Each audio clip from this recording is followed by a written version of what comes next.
Meron ako dito sa table ko na isang tube ng glucocollagen with vitamin C, produkto ng Evolve, isang basong na tubig, at isang betadine. Okay, so isipin natin mga kababayan, for example lang naman ito for demo purposes only. So itong basong malinis na tubig is yung katawan mo.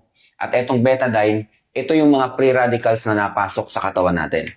Okay, malinis pa ang katawan ko, wala pa akong dumi. So dumating ngayon yung polusyon na hangin, dulot ng hangin na amoy mo.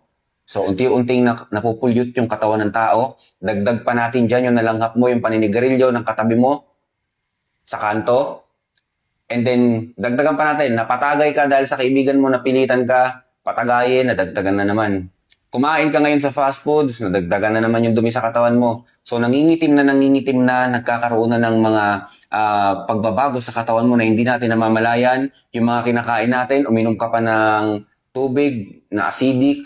Okay? So, ganito ang nagiging nangyayari sa katawan ng tao. Paulit-ulit ito araw-araw, no? So, sobrang dumi na, maitim na.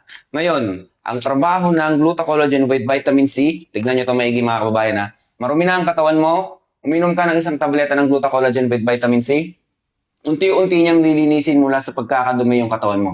So, nagiging clear na ulit. Sa araw-araw na may pumapasok, paulit-ulit yung proseso sa katawan natin, makakalanghap ka ng polusyon, makakalanghap ka ng usok ng paninigarilyo mula sa katabi mo, mapapatagay ka sa kaibigan mo, makakakain ka ng mga unhealthy foods, mapupuyat ka. So, ganito ang nagiging nangyayari sa katawan ng tao. Sa tulong ng glucocollagen with vitamin C, is nalilesen, no? Na unti-unti niyang nalilinis yung ating liver and then yung mga free radicals is nalalabanan niya dahil meron nga itong antioxidants na pagkalakas-lakas. Ngayon, same process, okay? So, antayin lang natin yung bula sa ibabaw na mawala. Ngayon, kinabukasan, lumabas ka na naman ng bahay mo. Nakalanghap. Okay, dagdagan na lang natin. Nakalanghap ka na naman ng usok mula sa pollution, sa mga naaamoy mo na doon sa sasakyan galing, sa mga naninigarilyo sa katabi mo, napatagay ka na naman doon sa kapitbahay mo. So, parang nagiging baliwala na naman. Na-stress ka sa trabaho mo dahil sa katrabaho mo na feeling boss, nawawala. So, pumapasok na yung mga free radicals sa katawan natin, pero ganun din kaagad nawawala. So, halos hindi na siya tumatalab. Pansinin yung mga kababayan, no? Ito may sample natin, ha. Okay, inubos ko na yung betadine. Pero wala.